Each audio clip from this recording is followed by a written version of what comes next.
Everyone. तो हम कर रहे थे पार्ट बी मैथमेटिकल साइंस जून 2024 का पेपर सॉल्व कर रहे थे। तो क्वेश्चन नंबर 24 तक हमने कर दिया था। तो क्वेश्चन नंबर 25 क्या है आपके पास, let 2ABC be 2x2 real matrix for which 6 is an eigen value, which of the following statement is necessarily true. तो हमारे पास एक 2x2 मैट्रिक्स दी है और उसमें आइगन वैल्यू मीन्स की जो लैम्बडा है उसकी वैल्यू दी है 6 आइगन वैल्यू। और इसमें हमने बताना है कि जो ये 4 स्टेटमेंट है, ठीक है, वो इसमें से कौन सी ट्रू है।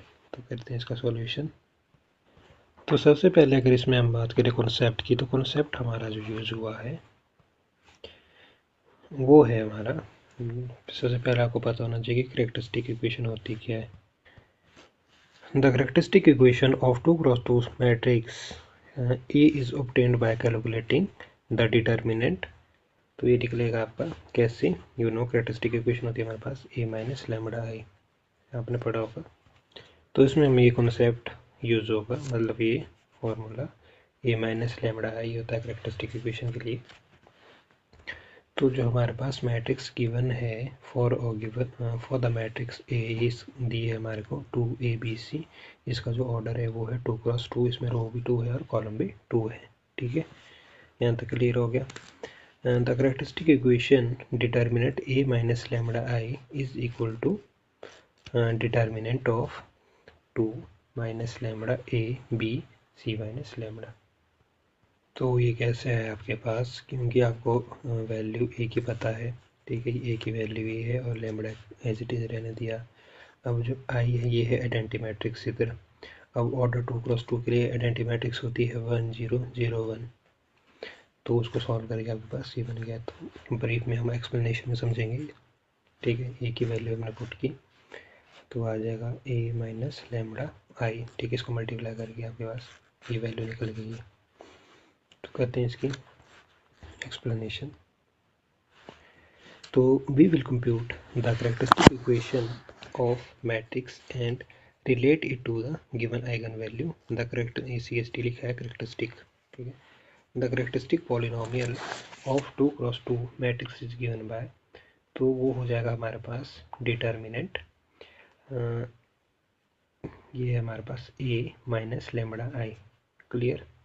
तो अब a की जो वैल्यू है वो थी हमारे पास 2ABC ये थी, और आई की वैल्यू मैंने बताया था कि हमारी जो आई इधर आइडेंटी मैट्रिक्स है और 2x2 ऑर्डर के लिए हमारा रहेगा इसमें 1 0 0 1 ये वैल्यू रहेगी आइडेंटी मैट्रिक्स की और 2x2 ऑर्डर के लिए, और लैम्बडा मैंने एच डी लिख दी है, क्लियर।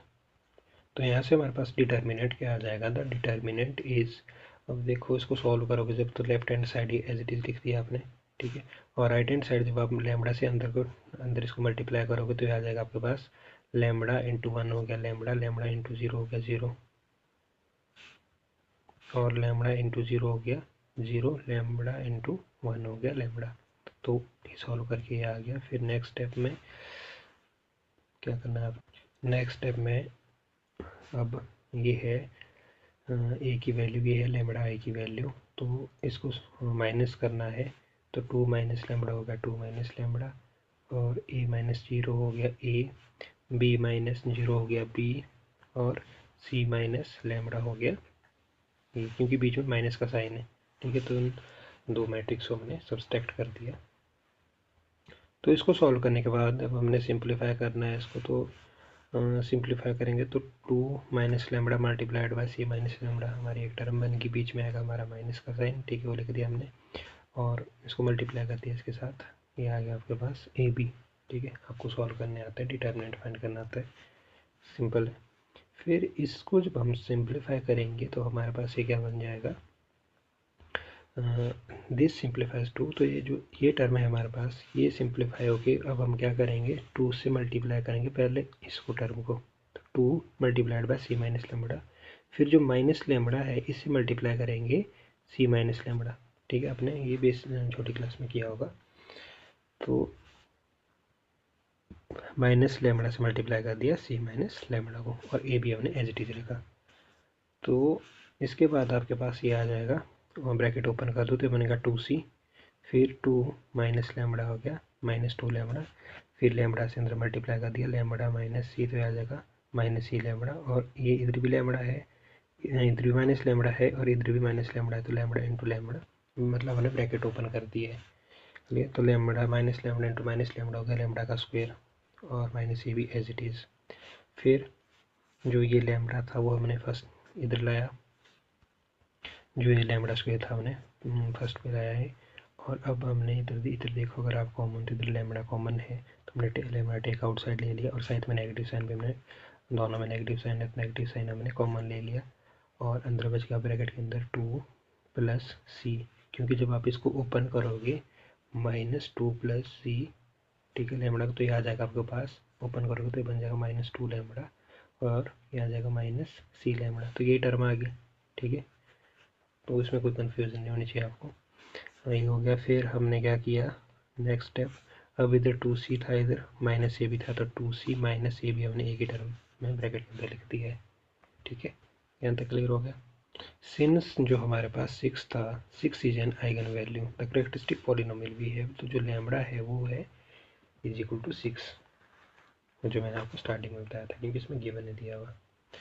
तो यहाँ से क्या हो जाएगा कि substituting lambda is equal to 6 in characteristic equation, जो हमारी करेक्टरिस्टिक इक्वेशन निकली थी, कौन सी, ये वाले, ये जो हमने सिंप्लीफाई करके लिखी थी, ठीक है, इसको सिंप्लीफाई किया तो हमारे पास ये टर्म आई थी। अब जो इधर लैम्बडा है इसकी जगह हमने lambda is equal to 6 put करना है इस करेक्टरिस्टिक इक्वेशन में, तो इधर भी 6 आ जाएगा, इधर भी 6 आ जाएगा, तो ये बन जाएगा हमारे पास इस इक्वेशन में जब हम पुट करेंगे तो ये आ जाएगा आपके पास 6 का स्क्वायर माइनस का minus 2c as it is, और लैम्बडा की जगह 6 आ जाएगा, 2c माइनस ए भी एज इट इज़ आ जाएगा।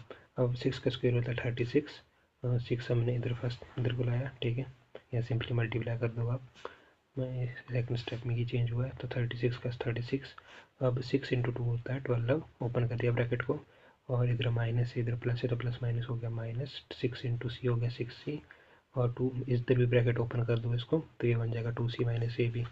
अब देखो 36 में से 12 गया तो आ गया 24, और 6 में से -6 और प्लस 2c ये बन गया माइनस का 4c, क्योंकि बड़ी टर्म आपकी 6 है तो बड़ी टर्म का ही साइन लगता है, तो ए बी का ए बी आ गया, ठीक है, इज इक्वल टू 0, यहाँ तक क्लियर हो गया। अब इसके बाद द इक्वेशन, अब आप आंसर में भी देख सकते हो कि हमारे पास जो आंसर है वो है 24 minus A B is equal to 4c, ये हमारा जो फर्स्ट है वो आंसर है। तो थोड़ा आंसर की तरफ भी आपने एक बार रुक कर लेना है कि आंसर किस टाइप में आ रहा है या नहीं आ रहा है। तो इस तरीके से हमारा 24 हमने इधर ही रखा, minus A B as it is रखा, 4c हम राइट हैंड साइड ले गए, तो हमारे पास ये इक्वेशन बन गई। तो जो ये इक्वेशन है वो हमारी फर्स्ट स्टेटमेंट इसकी, मतलब ऑप्शन ए है इसकी, तो ये हमारा आंसर निकल गया इसका। तो 24 minus C B equal to 4c, तो इसका जो आंसर है वो है ऑप्शन ए। तो इसका जो राइट आंसर है वो हमने सॉल्व किया, तो इसका आंसर आया 24 minus C B equal to C.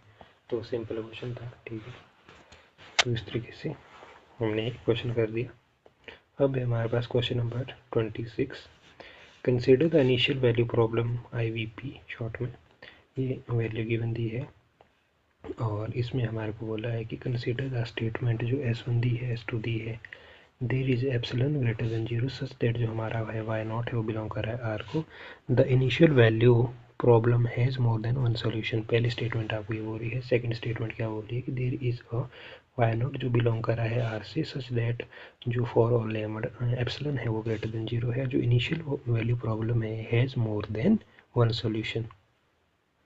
तो ये दो स्टेटमेंट है, देन हमारे हमने चूज करना है इसमें कि हमारा राइट आंसर कौन सा है, ए है, बी है, सी है या डी है।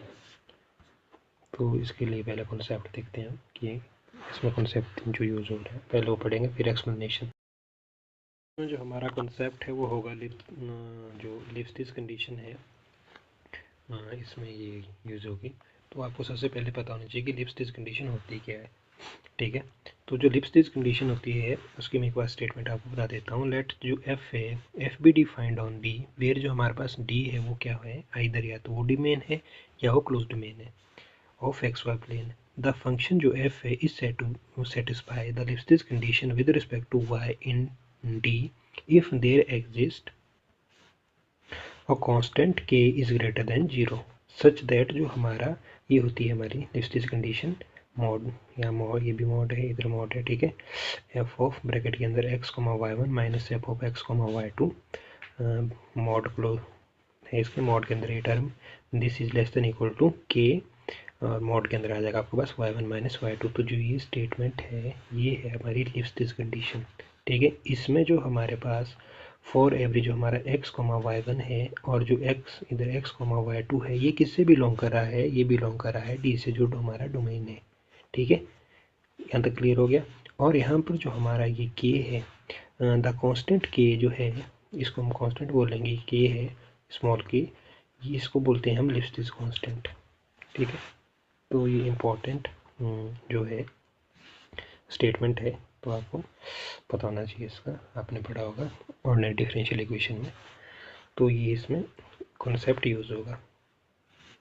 तो एक्सप्लेनेशन में देखिए अगर हम, तो the differential equation is y dash is equal to Y X जो है वो मॉड में है, ठीक है, प्लस एप्सिलन, सिंस जो हमारा एप्सिलन है ग्रेटर देन 0 है, ये आपको गिवन है, दिया हुआ स्टेटमेंट में। तो the right hand side of the equation is always positive and well defined for any y not belong to R। तो in general जो हमारे पास, in general the uniqueness of solution to initial value problems can often be determined by Lipschitz condition। तो for the function जो हमारा f of y है उसको लिख दिया हमने y मॉड के अंदर y प्लस एप्सिलन। तो हमारे को क्या करना है कि we need to check the function satisfy the Lipschitz condition with respect to y। तो हमने ये सेटिस्फाई करना है कि जो ये जो फंक्शन है वो क्या सेटिस्फाई कर रहा है लिप्सिस कंडीशन को। तो हमने क्या किया कि इसका डेरिवेटिव निकाल दिया, तो हमने लिख दिया इसको। तो यहाँ जगह हमारे पास इधर हमारा एफ ऑफ वाई था, इधर under root Y plus epsilon mod में, ठीक है। तो हम एफ डैश वाई जब निकालेंगे तो यह आ जाएगा आपके पास 1/2 under root Y plus epsilon, ठीक है। तो यहाँ से क्या बोल सकते हैं कि जो हमारा दिस फंक्शन इज कंटिन्यूस, बोल सकते हो आप इसको कंटिन्यूस है और ये बाउंडेड भी है, क्लियरली। तो जो हमारा फॉर ऑल जो हमारा वाई नॉट है वो किससे बिलोंग कर रहा है, आर से, बिकॉज जो हमारा एप्सिलन है greater than 0 ensure no singularity at Y is equal to 0। तो देयरफॉर जो हमारा फंक्शन है वो क्या सेटिस्फाई कर रहा है, लिप्सिस कंडीशन को सेटिस्फाई कर रहा है, ensuring that the initial value problem has, इसका क्या है, यूनिक सॉल्यूशन है फॉर ईच जो वाई नॉट है बिलोंग कर रहा है आर को, व्हेन जो एप्सिलन है ग्रेटर देन 0 के। तो जो हमारी फर्स्ट स्टेटमेंट थी S1 उसमें क्या है कि there is an epsilon greater than 0 such that for all y not belong to R the initial value problem has more than one solution. तो for our convenience, for our uniqueness analysis, जो Lipschitz condition है, the initial value problem actually has a unique solution for all epsilon is greater than 0 and y not belong to R. तो देखो हमारे जो Lipschitz condition के according हमारे क्या solution कैसे आ रहे हैं, यूनिक। बट स्टेटमेंट S1 क्या बोल रही है कि initial value problem has more than one solution, but इधर क्या है हमारे पास, ये है यूनिक सॉल्यूशन। तो यहाँ से क्या बोल सकते हैं, आपकी जो S1 स्टेटमेंट है वो फॉल्स है। इसी तरीके से सिमिलरली यही कॉन्सेप्ट आप यूज करेंगे S2 में, तो वो भी हमारी फॉल्स हो जाएगी, क्योंकि उसमें भी क्या बोला है S2 में कि जो there is a Y not belong to R such that for all जो एप्सिलन है ग्रेटर देन 0 है the initial value problem has more than one solution. But हमारे पास इधर क्या आ रहा है लिप्सिस कंडीशन में कि इसके कैसे सॉल्यूशन है, यूनिक सॉल्यूशन है, हमने इसमें चेक भी किया है। तो इस बेस पे जो हमारा S1 भी जो है वो भी फॉल्स है और S2 भी फॉल्स है। तो हमारा जो ऑप्शन है ऑप्शन डी इज इसका राइट आंसर है। तो इसका जो हमारा राइट आंसर है वो है D, both S1 and S2 are false, ठीक है। क्यों आया ये आपने देख लिया है। फिर आता है हमारे पास question number 27, the expected number of distinct unit in a simple random sample of 3 unit drawn with replacement of population of 100 units. तो करते हैं इसका भी सॉल्यूशन। 4 ऑप्शन गिवन है हमारे पास, तो हमने एक इसमें से ठीक है, तो कौन से ठीक है वो हमने चेक करना है। तो सबसे पहले हम इसमें चेक करेंगे कि हमारा जो कॉन्सेप्ट है वो कौन सा यूज हुआ है। तो इसमें जो कॉन्सेप्ट यूज हुआ वो हुआ है expected number of distinct unit. तो होता क्या है वो, the expected number of distinct unit can be calculated using the complement rule, which state that the expected number of distinct unit in a sample of size n from a population of n can be found by subtracting the probability of repeated selections. So from one repeated selection from one, the general formula of expected number of distinct element in a sample size k from the population of N sampling with replacement is. तो इसका जो formula रहता है basically वो क्या होता है, इसका फॉर्मूला रहता है आपका ये, इसमें इंपॉर्टेंट है, बाकी थियोरेटिकल है, तो मोस्ट इंपॉर्टेंट आपका ये इसमें जो फॉर्मूला है वो है E N is equal to N bracket के अंदर आ जाएगा 1 minus N minus 1 over N की पावर के। ठीक है, ये फॉर्मूला इसमें इंपॉर्टेंट है। तो इसमें जो हमारा, अगर आप देखो जो ये एन है इधर, ये एन जो है वो है total population size, S I Z, ये मैंने 2 बार लिख दिया इधर। ठीक है, ऐसे ये साइज है, दैट इज जो हमारा 100 है इन द, इसमें दिया है 100 क्या है,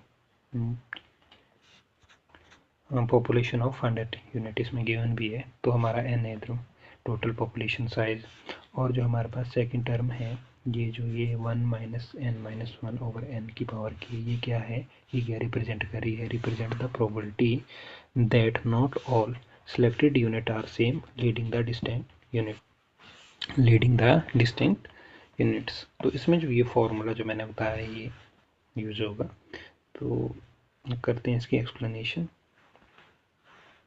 तो एक्सप्लेनेशन में क्या है कि जो हमारा पॉपुलेशन साइज n है वो क्या है, 100 है, गिवन है, और जो हमारा सैंपल साइज है n स्मॉल n वो है 3। ठीक है, दिया है इसमें कि simple random sample of 3 unit, clearly question में दिया है। तो फॉर्मूला हमारे को पता है, the probability of selecting particular unit and not getting it again when sampling with replacement is 99 divided by 100. So this is because there are 99 other units that can be chosen in the subsequent draws. The expected number of distinct unit in sample space जो हमारे है इसमें, ठीक है, simple random sample में, वो हम कैसे फाइंड करेंगे, इसके लिए हमारा फॉर्मूला है जो मैंने बताया था आपको, E K is equal to N into 1 minus N minus 1 divide by N की पावर के। तो फॉर दिस केस जो हमारे पास एन है इधर, एन तो 100 है और के हमारे पास कितना है, 3 है।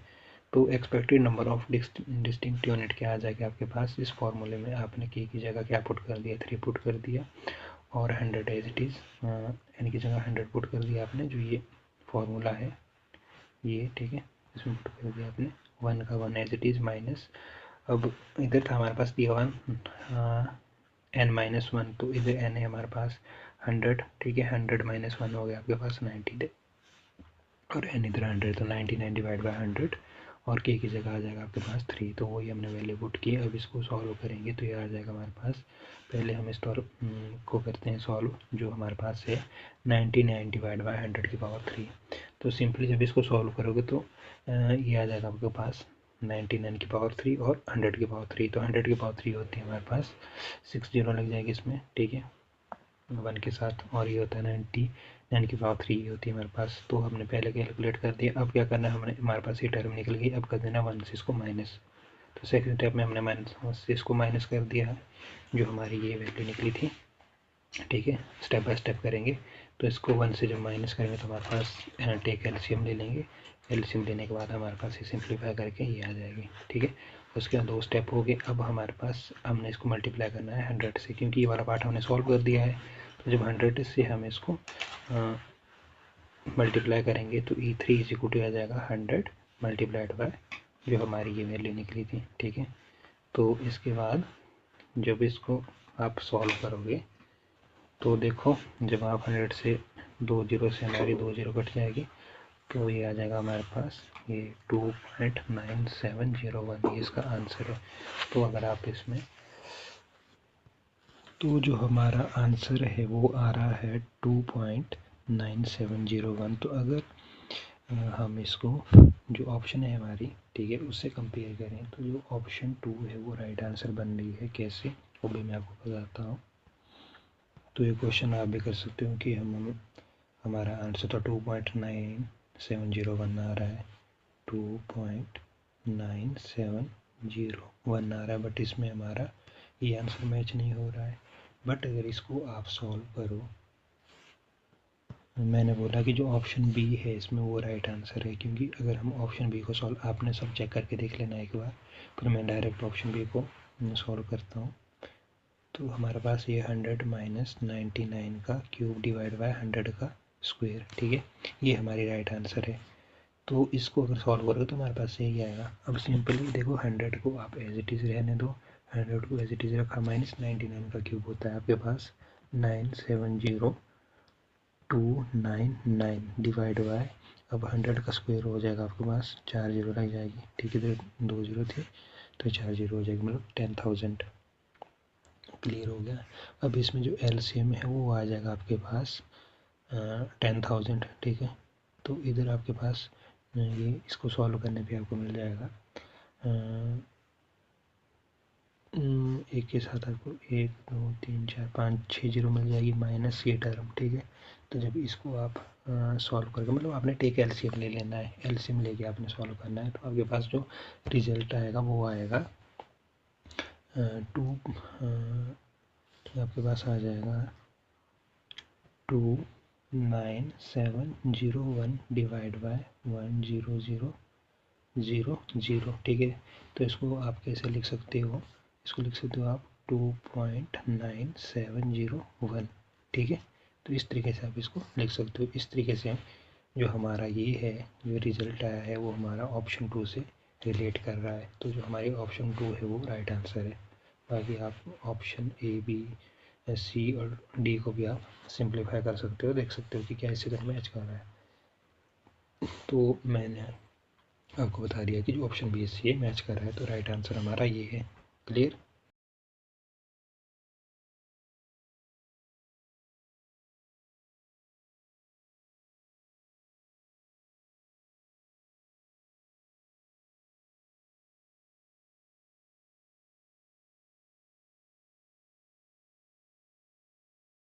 क्वेश्चन नंबर 28 क्या है हमारे पास, if f is entire function which of the following statement is false. तो इसमें हमारे जो 4 स्टेटमेंट गिवन दी गई, इसमें हमारे को बताना है कि फॉल्स कौन सी है। तो option A, B, C, D, 4 option है, ठीक है, इसमें से बताना है। तो इसमें जो हमारा, मैं आपको ऑरली बताऊंगा, इसमें आपने अंडरस्टैंड करना है, बाकी आप लिख भी सकते हो। तो इसमें जो हमारा कॉन्सेप्ट होगा वो होगा लेवल थ्योरम, ठीक है, you know, LIOUVILLE, level theorem इसमें हमारी यूज़ होगी। तो लेवल थ्योरम में क्या होता है कि by Liouville theorem any entire function, कौन सा, a function that is holomorphic across the entire complex plane, वो क्या है, that is bounded must be constant, ठीक है। क्या बोला कि by Liouville theorem any entire function that is bounded must be क्या होगा, वो कांस्टेंट होगा। तो जो हमारी ऑप्शन ए है, if real part of and imaginary part of f are bounded then F is constant. तो if both the real and imaginary part of f are bounded, तो जो हमारा एंटायर फंक्शन एफ है वो itself क्या होता है, हमारा बाउंडेड होता है।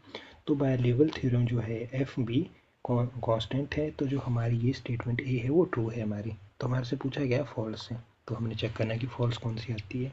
फिर आती है हमारे पास ऑप्शन बी। ऑप्शन बी में क्या है हमारे पास कि इफ़ ई की power real part of F plus imaginary part of F is bounded then F is constant, यही है। तो जो हमारा एक्सप्लेनेशन है, the explanation function grows very fast, आपको पता है, if the explanation of the sum of the absolute value of the real and imaginary part it bounded, then जो both real and जो imaginary part है किसके f के must be very restricted, therefore जो हमारा f है वो कैसा है, कांस्टेंट है। तो ये स्टेटमेंट भी कैसी होगी हमारे पास, ट्रू होगी। ठीक है। फिर आते हैं ऑप्शन सी पे। तो ऑप्शन सी में क्या है कि if the sum of real part of f plus imaginary part of f and product of real part of f and imaginary part of f are bounded, then हमारा f क्या है वो constant है। तो boundedness of both the sum and product of real part of f और जो हमारा imaginary part है f imposes significant restriction on the behavior of f. If both these quantity are bounded, then जो हमारा f है वो must be क्या होगा, कांस्टेंट होगा। तो जो हमारी थर्ड है ये भी हमारी ट्रू है। फिर आती है हमारे पास option 4। If sine real part of f plus imaginary part of f is bounded, then जो हमारा f है वो कैसा है, कांस्टेंट है। तो द साइन फंक्शन इज, जो साइन फंक्शन है वो क्या है, the sine function is inherently bounded. जो है हमारे साइन जो सिंस जो साइन है साइन एक्स वो हमारा जो बिलोंग करता है साइन एक्स, ठीक है, वो बिलोंग करता है हमारा कहाँ से कहाँ तक, -1 से 1 तक, ठीक है, for any x. So the boundedness of जो हमारा ये दिया है real part of F plus imaginary part of F does not necessary imply that जो हमारा एफ है is constant. The function could still vary without violating this condition. तो जो हमारी ये फोर्थ कंडीशन है वो हमारी फॉल्स है, ठीक है। तो इसमें हमारे से पूछा भी क्या गया था कि जो फॉल्स कौन सी है, तो वो हमारी जो ऑप्शन डी है वो फॉल्स है। तो ये फॉल्स क्यों है, क्योंकि जो हमारा साइन फंक्शन है वो क्या है, इनहेरेंटली बॉन्डेड है फॉर एनी रियल एक्स। तो सो जो हमारा बॉन्डेडनेस है ऑफ साइन जो हमारे पास ये दिया है, ठीक है, ये क्या कर रहा है, does not necessary imply to F is constant. तो जो फंक्शन है एफ वो could not still vary without violating this condition. तो इसलिए हमारी जो कंडीशन डी है वो फॉल्स है। और इसमें जो हमारा कॉन्सेप्ट यूज हुआ है वो हुआ है ल्यूवेल थ्योरम का। तो आज के लिए इतना ही, बाकी नेक्स्ट वीडियो में करेंगे।